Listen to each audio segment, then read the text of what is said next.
Bayern's new leader. Official, Alexander Isak out of Newcastle squad. Finally, Sancho leaves United for good, and Isak joins Tottenham. All of this and more in today's episode.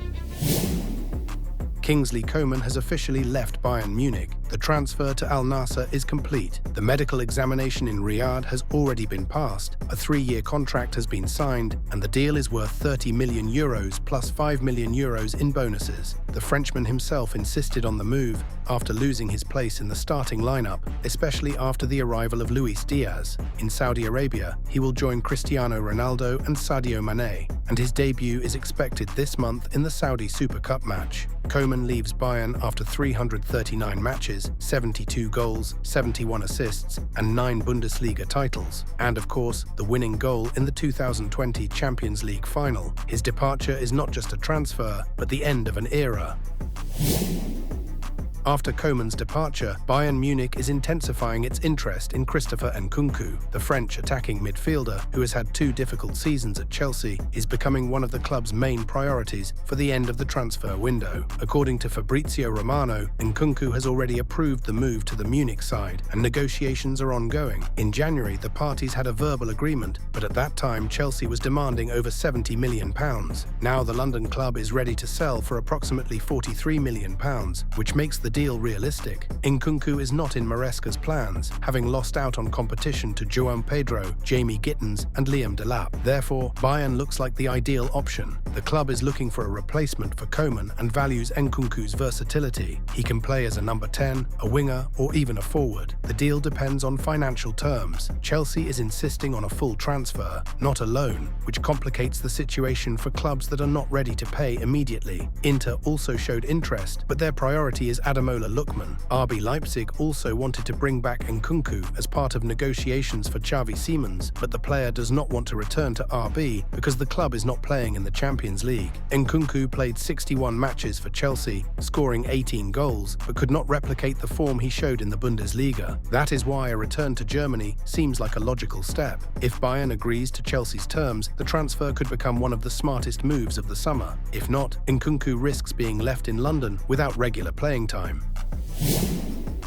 Ebereki Eze is close to a move to Tottenham. The club is opening formal negotiations with Crystal Palace. Tottenham has intensified its interest in Ebereki Eze after James Maddison's injury, which left the team without a key playmaker. According to Fabrizio Romano, the Spurs have already informed Palace of their readiness to start negotiations, and the 27-year-old Englishman himself is open to the move, especially because of the opportunity to play in the Champions League and stay in London. Last season, Eze scored 14 goals and provided 11 assists. His versatility, the ability to play as a number 10, a winger, or even a false 9, fits perfectly into Thomas Frank's system. Tottenham values the player at approximately £55 million, although a £68 million clause in his contract is still active until August 15th. Arsenal was also interested in Eze, but did not make an official offer, which gives Tottenham a chance to close the deal without competition.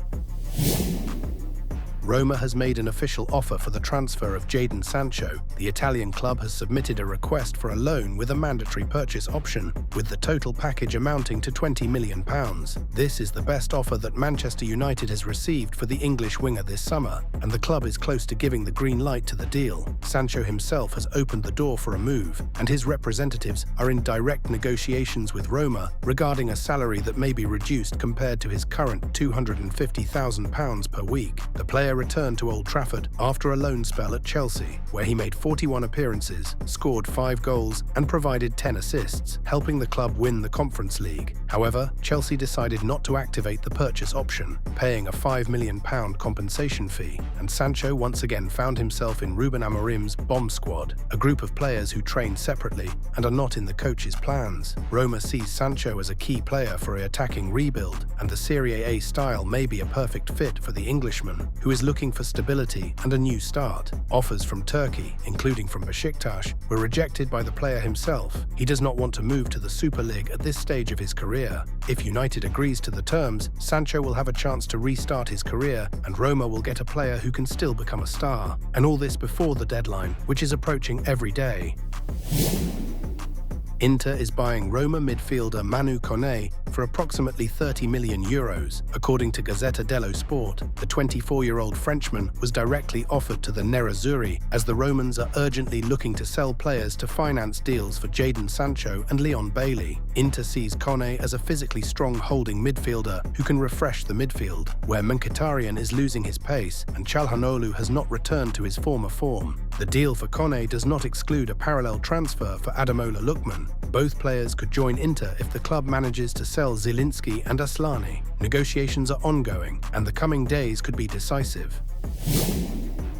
French wonderkid Rayyan Cherki has just joined Manchester City and immediately received the sacred number 10, a symbol of creativity, magic, and responsibility. The club presented him as the heir to a great tradition, and a video with the caption, "The game is in good hands," is already gaining momentum on social media. So City is counting on Cherki as a leader and linchpin of the team. Do you think the Frenchman deserves to wear the legendary number?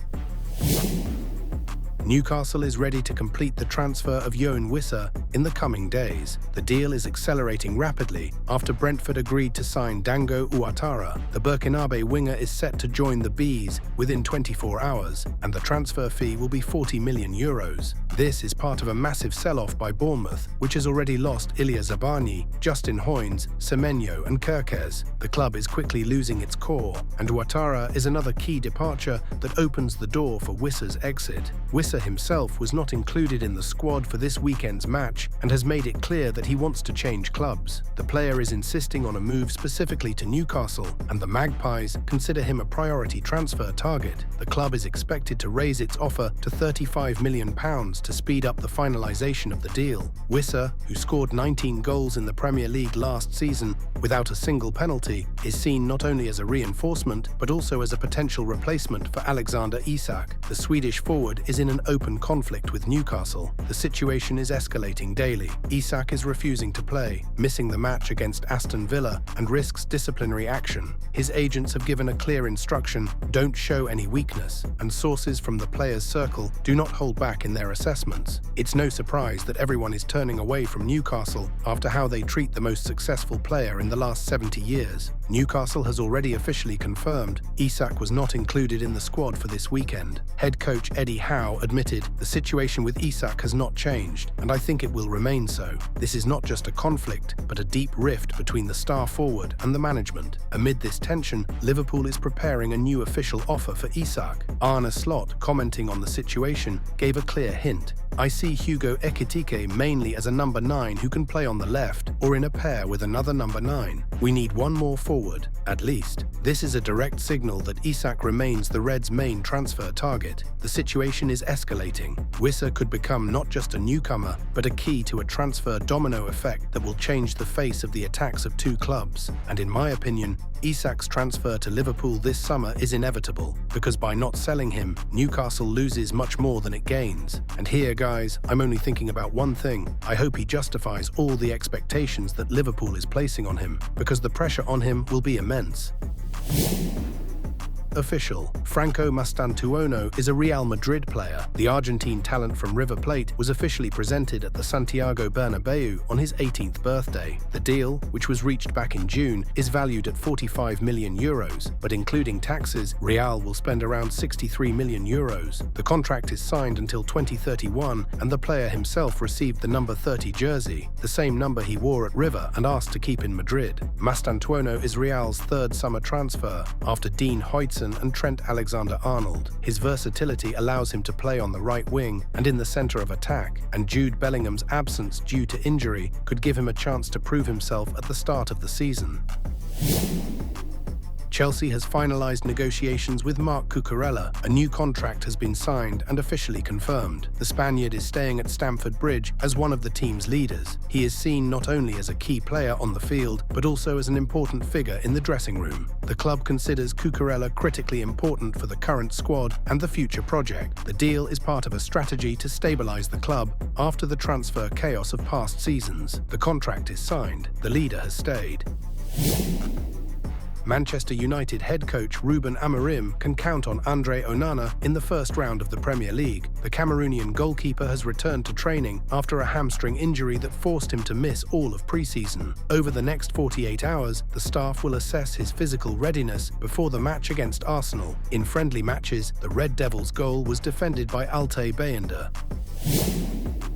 Liverpool head coach Arne has stated that the team is ready for the start of the new season, despite squad changes and instability in pre-season. "We are as ready for the start of the season as we can be. There have been ups and downs, but nothing critical. Adaptation is inevitable. We have lost 5 to 6 key players and 4 newcomers have arrived. Against Athletic Club, I was very pleased with our defense. The opponent didn't have a single chance from open play. We only conceded from set pieces. In the match against Crystal Palace, the main chances against our goal came after our own turnovers. That's something we still need to improve. The Premier League is very hard to win because there are too many competitors here. We won it twice in 5 years, but Manchester City did even better. This year will be even harder. Everyone is signing new players." That's it for now. Don't forget to like, subscribe, and share this video. Keep watching for more football action and have a wonderful day.